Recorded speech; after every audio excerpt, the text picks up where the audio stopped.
Hi guys, this is Logan with Nissan at Cookeville, and this is the 2018 Rogue SV with the premium package in the all-wheel drive variant.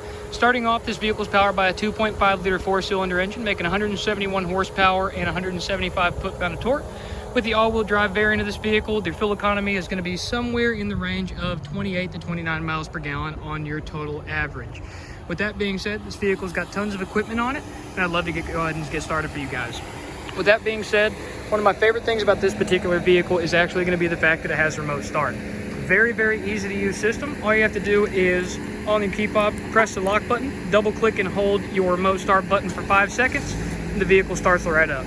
It's going to run like that for 10 minutes. While it's running, the climate control system is going to be working on cooling the vehicle down if it's hot outside or warming the vehicle up if it's cold outside. Not only that, but you can add an additional 10 minutes to that rundown timer if in case you're worried that it's not going to be warm enough, cool enough, or you're just not ready to go yet. With that being said, whenever you remote start the vehicle, that does lock all 4 doors and the hatch for the vehicle. You do have keyless entry buttons on both your driver and your passenger side doors. It's a simple one click to unlock that door. Close it again, another click will lock the whole vehicle back up. If you double click on that, that will unlock all 4 doors and the trunk for the vehicle. With that being said, let's go ahead and close this up and take a look at the back seats. Back here, of course, you do have the exact same 60-40 split that every single Rogue is going to have. We've got really nice climate control vents on the back. They are adjustable by the amount of airflow coming out of them and the direction it's spitting that air. With that being said, of course, these seats do have quite a bit of recline in them. Moving that forward and back will just allow you to adjust that. And of course, we do have the same center console in the back seat of this Rogue as we do in every other trim level Rogue. Moving on from there, these seats are also on rails, so they're extremely easy to move forward and back. All you have to do is lift up on the rail release, push it forward, or pull it back depending on where you wanted to go with it. With that being said, of course, the trunk for this vehicle is probably my second favorite feature. Now, there are tons of ways to open your trunk on the SV all-wheel drive Rogue. My personal favorite is just a simple kick underneath the rear bumper. As long as the key's in your back pocket, or in your pocket in general, backpack, purse, as long as it's on your person, the hatch should open up. Of course, even though I've remote started the vehicle, all I have to do is give it a little kick and that door comes right open. You can see, of course, it's going to open. It is a power liftgate as well. You've also got buttons on the liftgate itself, the key fob for your vehicle, and inside the vehicle on the dashboard. With that being said, closing is just as easy. All you have to do is click this button right here, kick under it again, or do any of the other aforementioned options, and it'll close right back down. It does have sensors on both modes of travel going opening and closing, so if it bumps into anything, or anyone for that matter, it will of course stop its travel and return the opposite direction. If it bumps into something again on that same travel mode, it will go ahead and cut the engine or cut the motor off for that rear hatch and completely stop it dead where it's at. With that being said, it's also got what I call garage mode, meaning you can just lower it down to any preset height, hold that button in for 5 seconds until you hear the beep. From there, that's as high as the factory or the hitch will open from here on out. With that being said, resetting it to factory is just as simple as pushing up on it again and of course holding that button in until the beep. With that being said, we do also have the same divide and hide system that's in the back seat of every single Rogue. Of course, from here, all you have to do is lift up, push back. You've got a top shelf and a bottom shelf. Push forward on this and you do have a nice hidden cargo area. Beyond that, of course, just like in every other Rogue with divide and hide, these plats are completely removable if you just wanted to use the standard deep well trunk that does come standard on the vehicle, of course. With that being said, all you have to do to drop back down is drop them back down. Back here, you do have quite a bit of storage space. Your jack and tire kit for the spare tires located behind that vent panel right there.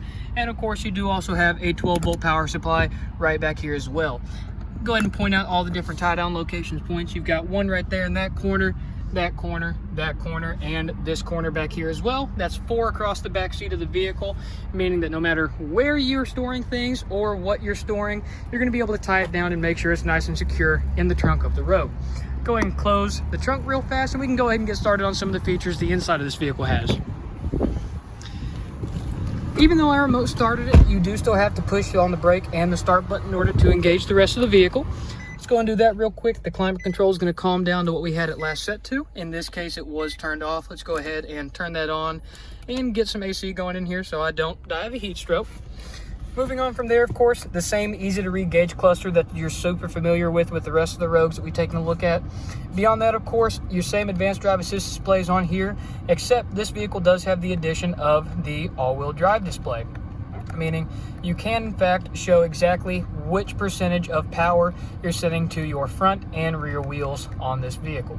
With that being said, of course, it's always a nice visualization to have, but this vehicle does have all the standard technology that is available on the Rogue, including but not limited to your Apple CarPlay, Android Auto, Bluetooth connectivity, standard USB connectivity, AM, FM, Sirius XM radio channels, as well as a CD player right up top. This vehicle also has the addition of built-in navigation, which is a huge feature to have in a vehicle, especially if you don't like plugging anything into Google Maps or Apple Maps. Beyond that, down here we do have a dual climate zone, meaning, or dual zone climate control, meaning you have a driver and a passenger temperature. Very easy to adjust the temperature independently, and if that light right there is off, all you have to do is turn the driver knob and that adjusts the temperature across the entire vehicle. Clicking your mode select button only toggles through the modes, and of course your fan speed's right there in the center. Automatic climate control is one of my best friends. That means you set your temperature, the vehicle controls the rest of the fan speed information for you. That way you don't have to worry about it. Great for long road trips if you just want a nice constant 60 degrees inside the car. Moving down from there, of course, you do have your standard auxiliary jack, USB port, and of course a 12-volt power supply for quick charge. Great storage compartment right there, 2 cup holders back here, and another storage compartment right here in between your heated seat controls. The front seats in this vehicle are heated, set to a high-low toggle switch, balanced in the middle for off. And note to the wise, all you have to do to have your heated seats turn on automatically is clicking that high button right there, remote starting the vehicle the next morning, and you're going to be well taken care of once you get in the car. Moving back from there, we've got a nice center console right here with yet again another USB type A, as well as another 12-volt power supply for quick charge in there. Same pin clips that we do have on the center console of every single Rogue. And then of course, these are the standard viewpoints that you get from the Rogue SV all-wheel drive. Same safety features that the S model has, of course, your forward and rear automatic braking, lane keep assist, blind spot monitoring, rear cross traffic alert, and many more. Beyond that, of course, you do have a driver memory system for the power seat on the driver's side, and that is also tied in with your outside mirrors, which are in fact heated. All you have to do is click that set button and then the driver profile 1 or 2 that you want to select, and it will take to memory the current position of the mirrors and the seat. That way the next time you get in the vehicle after somebody else has driven it, you know that your seating position is only 1 button click away. With that being said, down here you do also have a few extra buttons that you don't have on the front wheel drive version, and those are your all-wheel drive lock button. That right there will of course lock the vehicle in all the time all-wheel drive. Without clicking that button, it starts off in all-wheel drive from a dead stop. Then once you get up to speed, it does transition from all-wheel drive to front-wheel drive for optimum fuel economy. Beyond that, whenever the vehicle senses a loss of traction, it will automatically send power back to the rear wheels. That way it can try to get you out of that sticky situation that you found yourself in, and it will do its best to do that for you without you even having to think about it.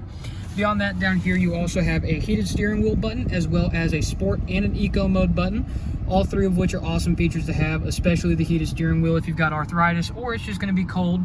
Sport and eco mode just change the way that your CVT transmission shifts. Sport mode is going to keep you higher up in your RPM range. That's going to mean you are closer to the power at the push of the pedal. And of course, eco mode basically just turns down the efficiency of your AC, as well as decreases the engine output just a little bit in order to save the absolute most gas possible. Beyond that, you've also got the hatch button right there. Just like I mentioned earlier, that's just one of those extra ways that you have to open the trunk on this vehicle. There's about 6 or 7 if I remember correctly. And then of course that button right there opens up the fuel door on the passenger side of the vehicle. Beyond that, of course, this particular vehicle does have 42,728 miles. So with the age of the vehicle, it's fairly low miles as far as that's concerned. Of course, beyond that, this was the 2018 Nissan Rogue SV all-wheel drive. Once again, my name is Logan with Nissan at Cookeville. Thank you for taking the time to watch this video. Once again, hopefully you guys learned something. Y'all have a great rest of your day. Bye-bye.